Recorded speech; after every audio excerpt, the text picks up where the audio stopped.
পুরনো যুগের কথা। কোনো এক গ্রামে একজন কামার, নাম তার আব্দুল্লাহ, আর তার ছেলে ইউসুফ থাকত।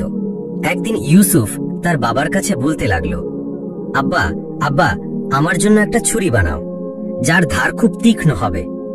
আব্দুল্লাহ বলল, বেটা, ছুরি ভালো না কঠিন এটা তো বল, তুই ছুরি দিয়ে কি করবি?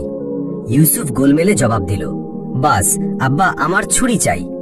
শেষ পর্যন্ত ইউসুফের খুব জেদ করায় আব্দুল্লাহ লোহার ছুরি বানিয়ে দিল। ইউসুফের হাতে যখন অস্ত্র এলো তখন সে শের হয়ে গেল। আব্দুল্লাহকে ভয় দেখাতে আর ধমকাতে লাগলো, আব্বা, এখনই রাজকুমারের মহলে যাও আর আমার জন্য রাজকুমারী ফাতিমার বিয়ের প্রস্তাব চাও। যদি না চাও তাহলে এই ছুরি মেরে তোর মাথা শরীর থেকে আলাদা করে দেব। আব্দুল্লাহ বেচারা এটা শুনে থরথর করে কাঁপতে লাগলো। ইউসুফের চোখে রক্ত উঠে গিয়েছিল। আব্দুল্লাহ সেই মুহূর্তটাকে অভিশাপ দিতে লাগলো যখন সে ইউসুফের জন্য ছুরি বানিয়েছিল। এখন ভাবতে লাগলো, কি করি কি করি, ওদিকে কুয়ো এদিকে খাদ। যদি রাজা সুলতানের কাছে প্রস্তাব নিয়ে যাই তাহলে রাজা আমাকে মেরে ফেলবে, আর না গেলে ইউসুফ আমাকে মারবে। শেষ পর্যন্ত অনেক ভেবেচিন্তে সে ঠিক করলো, এভাবে মরার চেয়ে ওখানে মরা ভালো। চলো রাজা সুলতানের কাছে যাই, চাই মরেই যাই। অন্তত এটা তো বলা যাবে যে আব্দুল্লাহ রাজার কাছে প্রস্তাব নিয়ে গিয়েছিল। নিজের ছেলের হাতে গুমনাম মৃত্যুর চেয়ে রাজার হাতে ইজ্জতের সাথে মরে বিখ্যাত হওয়া ভালো। একদিন আব্দুল্লাহ হিম্মত করে রাজা সুলতানের কাছে পৌঁছলো, আর সেখানে গিয়ে তার ছেলে ইউসুফের জন্য রাজকুমারী ফাতিমার বিয়ের প্রস্তাব চাইল। এটা শুনে রাজা সুলতানের শরীরে আগুন জ্বলে উঠল যে একজন কামার এসে আমার মেয়ের বিয়ের প্রস্তাব চায়। মন চাইল এখনই জল্লাদকে হুকুম দিয়ে তার মাথা শরীর থেকে আলাদা করিয়ে দিই, কিন্তু মন্ত্রী হাসান একটু বুদ্ধিমান ছিল। রাজা সুলতানের কানে ফিসফিস করে বলল, মহারাজ, এটাকে মেরে ফেললে খামোখা হাসির পাত্র হবে, লোকে ছোট বিষয়কে বড় করে ফেলবে, আমরা কতজনের মুখ বন্ধ করব। বুদ্ধিমানের কাজ হলো আমরা এটাকে কোনোভাবে ঠেকিয়ে দিই, সাপও মরে লাঠিও না ভাঙে। আমরা এমন একটা প্রশ্ন করে ফেলি যার উত্তর এই জীবনে খুঁজে পাবে না। যদি মিষ্টি দিয়ে এটা মরে তাহলে বিষ কেন দেবেন? এরপর মন্ত্রী হাসান আব্দুল্লাহর দিকে ফিরে বলল, মিয়া আব্দুল্লাহ, আমরা রাজকুমারী ফাতিমার বিয়ে তোমার ছেলে ইউসুফের সাথে করতে রাজি আছি, তবে তার জন্য আমাদের একটা শর্ত আছে। তোমার ছেলে ইউসুফকে এমন একটা কাজ করতে হবে যা আজ পর্যন্ত কেউ করেনি এবং কেউ দেখেনি। আব্দুল্লাহ শর্ত শুনে ফিরে গেল এবং নিজের জীবিত ফিরে আসায় আল্লাহর লাখো শুকরিয়া জানালো। বাড়ি ফিরে সে তার ছেলে ইউসুফকে এই কথা বলল। আব্দুল্লাহ আর ইউসুফ দুজনে গ্রাম ছেড়ে দেওয়ার সিদ্ধান্ত নিল এবং এই শর্ত পূরণ করতে যাত্রা শুরু করলো। চলতে চলতে একখানা ঘন জঙ্গলে পৌঁছলো। কি দেখে, একজন লোক, নাম তার ইদ্রিস, শিরিষ গাছের নিচে বসে আছে। মাটিতে চারদিকে শিরিষের হলুদ হলুদ ফুল ছড়ানো। ইদ্রিস চুলায় তার পা ঢুকিয়ে রেখেছে এবং পায়ের থেকে তরতর করে আগুনের শিখা বের হচ্ছে। চুলায় তেলের কড়াই ফুটছে আর সে পকোড়া ভাজছে আর খাচ্ছে। আব্দুল্লাহ আর তার ছেলে ইউসুফ এই অদ্ভুত দৃশ্য দেখে হতবাক হয়ে গেল আর একে অপরের সাথে বলতে লাগলো, এই কাজ তো রাজা সুলতান কোথাও শোনেনি আর দেখেনি, চল এটাই শিখি। আব্দুল্লাহ ইদ্রিসের দিকে ফিরে বলল, আল্লাহর বান্দা, আমার ছেলে ইউসুফকে তোমার শাগরেদ বানাও আর তাকে এভাবে পকোড়া ভাজতে শেখাও। ইদ্রিস আব্দুল্লাহকে বলল, মিয়া, আরো এগিয়ে যাও, সামনে আমার উস্তাদ ওমর বসে আছে, সে যদি তোমার ছেলেকে শাগরেদ রাখে তাহলে রাখুক, আমার শাগরেদ বানানোর অনুমতি নেই। এটা শুনে আব্দুল্লাহ আর ইউসুফ দুজনে এগিয়ে গেল। চলতে চলতে আরো সামনে গেল। সেখানে কি দেখে, একটা বটগাছের ছায়ায় একজন লোক, নাম তার ওমর, বসে আছে এবং চারদিকে বটের ফল ছড়ানো।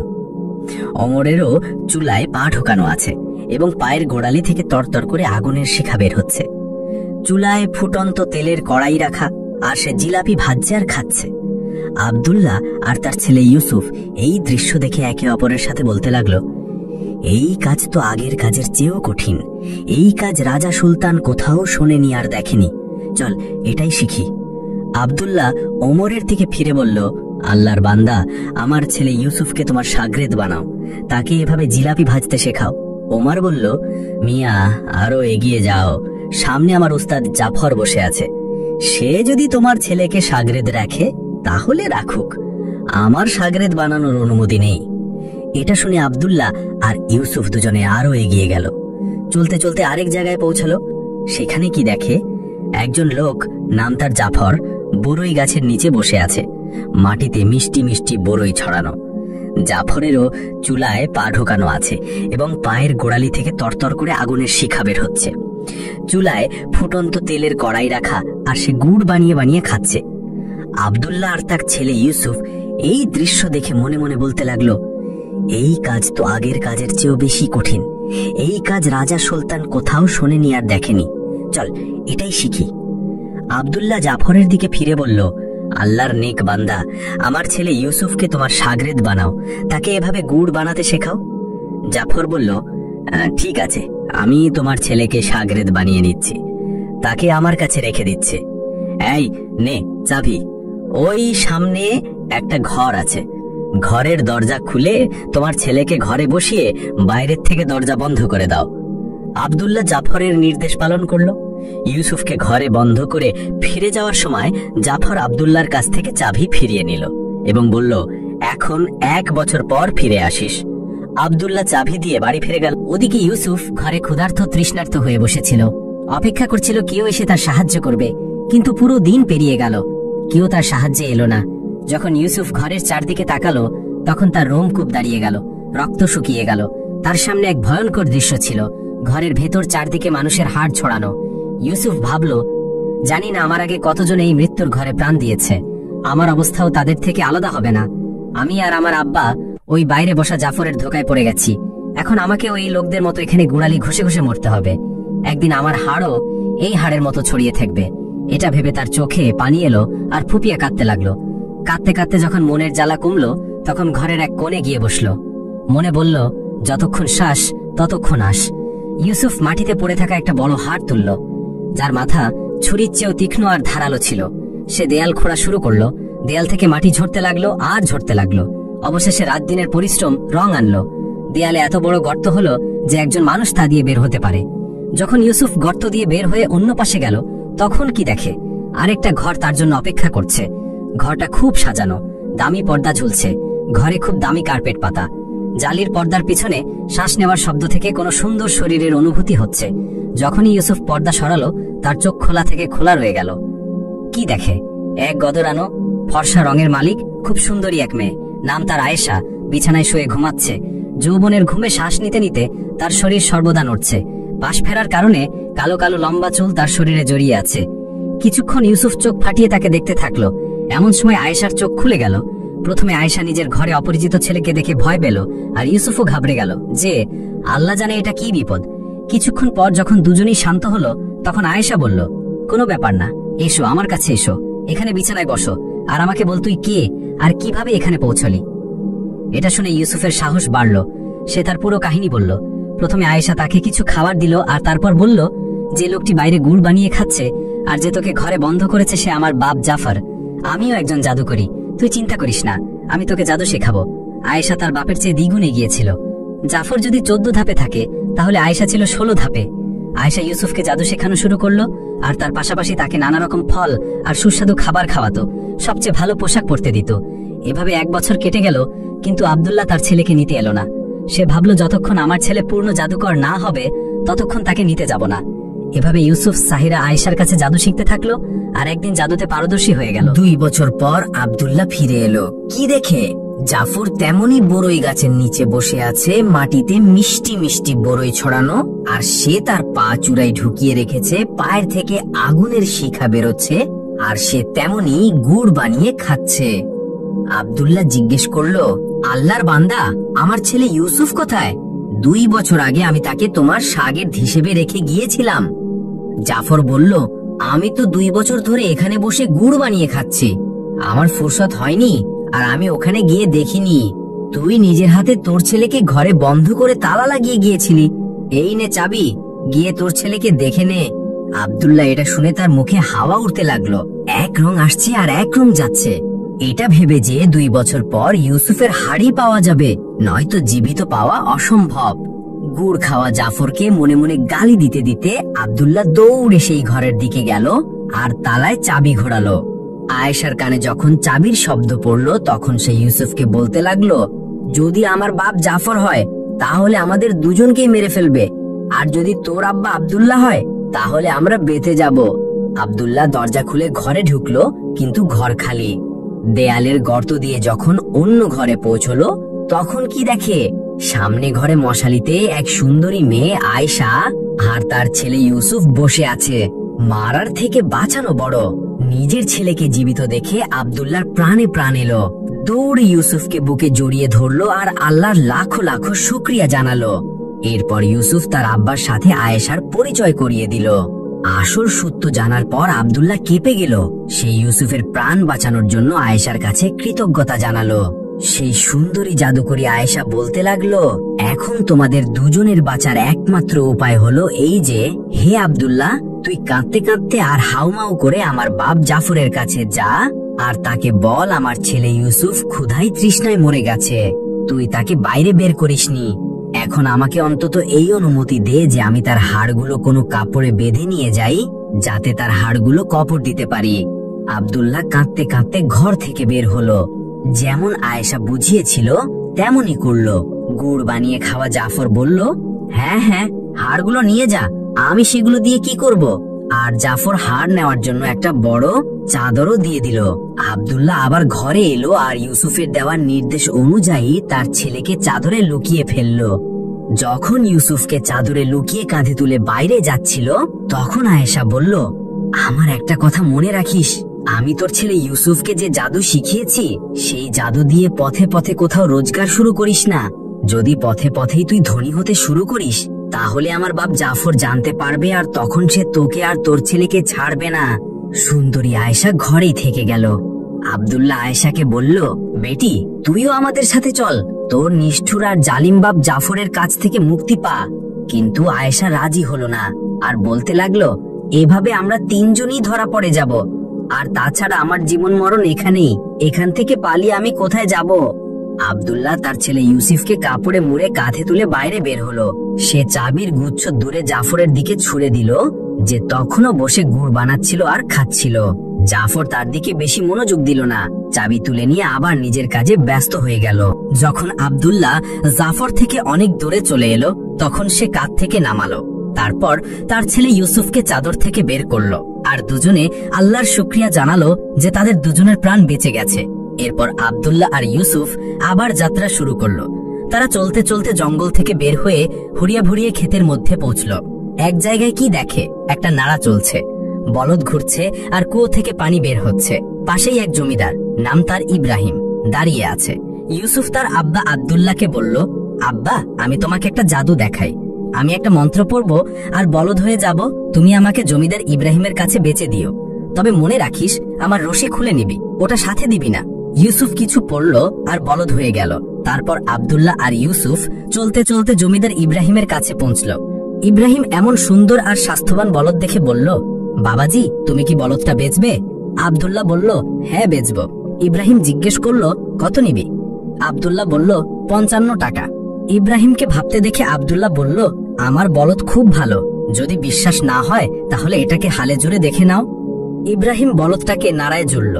বলদ প্রচুর পানি তুলতে লাগলো, তার আগের বলদের চেয়েও বেশি। ইব্রাহিম বলদ দেখে খুশি হলো আর তাকে কিনতে রাজি হলো। আব্দুল্লাহ বলল, তবে আমি আমার রশি দেব না। ইব্রাহিম বলল, কোনো ব্যাপার না, তুমি তোমার রশি খুলে নাও, আমি নিজেই নতুন রশি লাগিয়ে নেব। ইব্রাহিম 5.5 টাকা দিল আর বলদটা কিনে নিল। যখন আব্দুল্লাহ চলতে চলতে অনেক দূরে চলে গেল তখন বলদ দিক ঘুরিয়ে পালিয়ে গেল। সোজা আব্দুল্লাহর কাছে পৌঁছে আবার ইউসুফ হয়ে গেল।